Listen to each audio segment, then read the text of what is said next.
There was a philosopher in antiquity whose ideas were not merely controversial, not merely offensive, but intolerable. Not because he insulted the gods, not because he plotted against kings, not because he incited rebellion. He was silenced because his reasoning worked. Hegesias of Cyrene remains the only philosopher in ancient history whose teachings were officially banned because of their psychological impact. According to ancient testimonies, his lectures were prohibited in Alexandria during the reign of Ptolemy II Philadelphus, and his book, The Persuasion to Death, was removed from circulation. The charge was not heresy, it was influence. Listeners reportedly left his lectures shaken, stripped of illusions, unable to return to the ordinary narratives that make daily life tolerable. His words did not inflame passion. They dissolved motivation. Behind the legend lies one of the most brutal questions philosophy has ever dared to pose. What if the mistake is not in how we live, but in the fact that we live at all? While Greek philosophy praised harmony, balance, virtue, pleasure, and rational order, Hegesias looked at the world as it actually functioned. He saw disease without cure, slavery without justice, wars without meaning, aging without dignity, and loss without compensation. And from this observation, he drew a conclusion so stark that civilization itself recoiled. Happiness, he argued, is not merely rare, it is structurally impossible. And the most unsettling part was not what he said about death, but how accurately he described life. Hegesias did not emerge from nowhere. He belonged to the Cyrenaic school, a philosophical tradition descending from Socrates through Aristippus.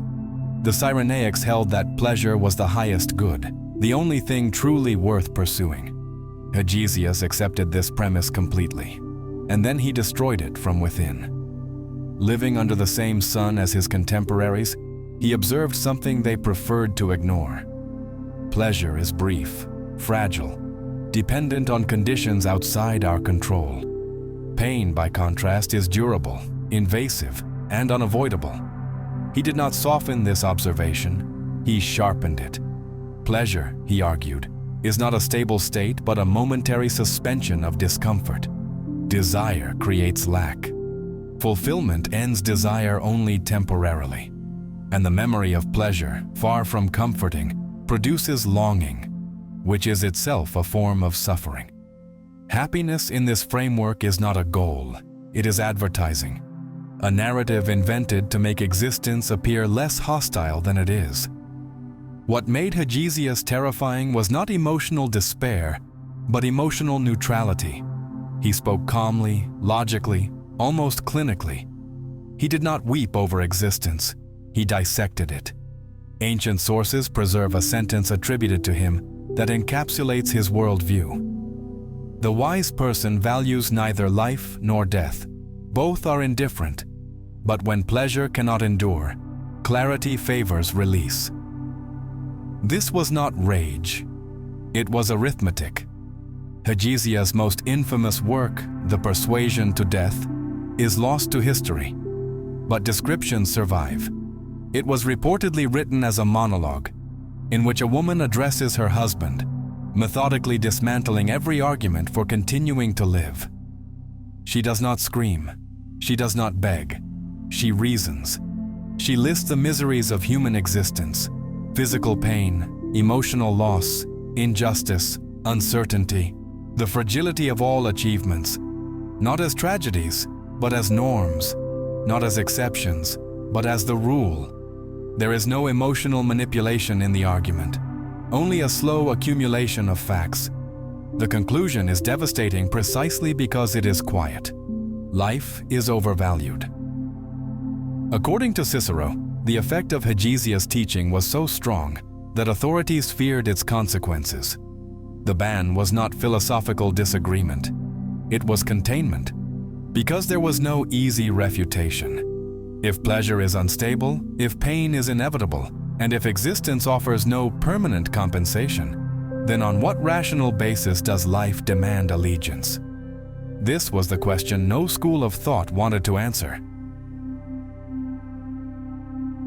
Greek philosophy revolved obsessively around the idea of the highest good.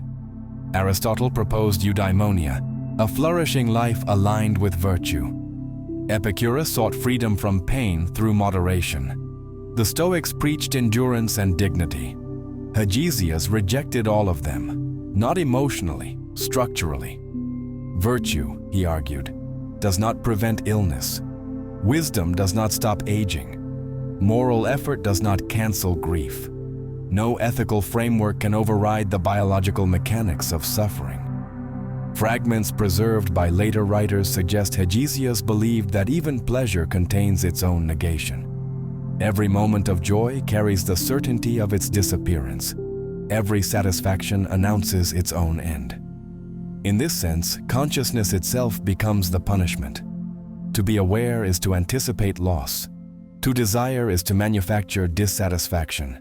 This is not sentimental pessimism, it is existential accounting. The balance sheet never turns positive. Why was Hegesias silenced? Because his philosophy undermined the foundational assumption of every civilization, that existence is inherently valuable and must be preserved at all costs. Power depends on this belief. Religion depends on it. Morality depends on it. Once that assumption collapses, obedience loses its justification. Hegesias did not attack political authority directly. He made it irrelevant. If living is not a duty, then suffering for a system becomes irrational. If continuation is not sacred, then endurance is no longer heroic, merely habitual. This is why his ideas were not debated publicly.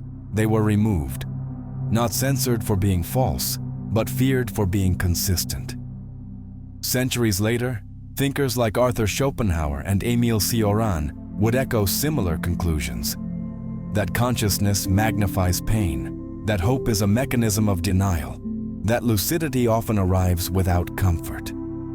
Hegesias broke the unspoken contract between philosophy and optimism. He refused to assume that persistence is virtuous simply because it is difficult. He refused to romanticize endurance. Suffering, he argued, does not become meaningful because it is prolonged. This position places him at odds with nearly every moral tradition. Later existentialists like Friedrich Nietzsche would respond to the collapse of meaning by creating new values.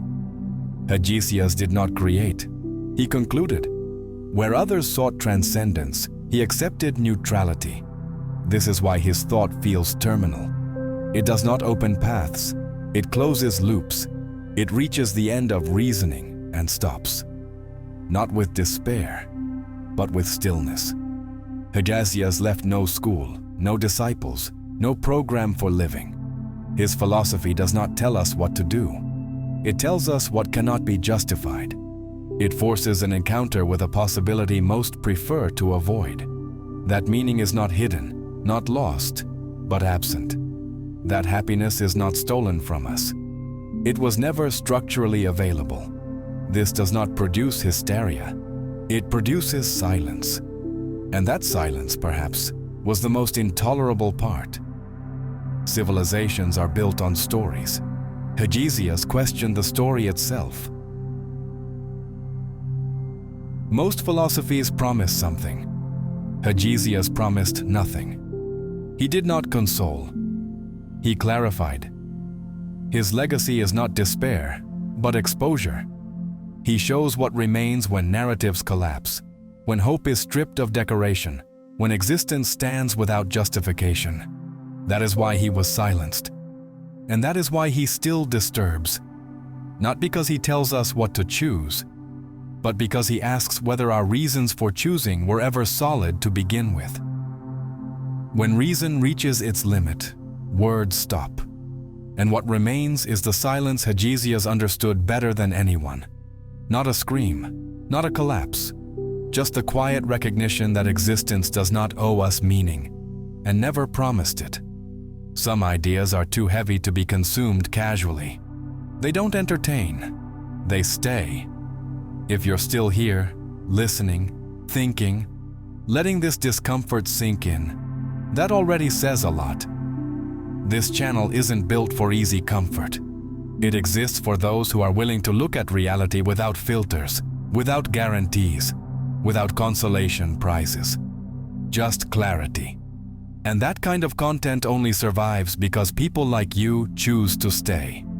If you want to go a step further, becoming a channel member helps keep this space alive. Members get closer access, deeper content, and help shape what gets explored next. It's not just support, it's belonging to a quieter, more honest circle. And if a video hit you in a way that words usually don't, super thanks is a simple way to say, "This mattered." It directly supports the work and lets me know this depth is worth continuing. That said, truly, just watching, reflecting, and sharing already helps more than you think. If you're here, you're already part of this. Stay. And thank you for being someone who listens.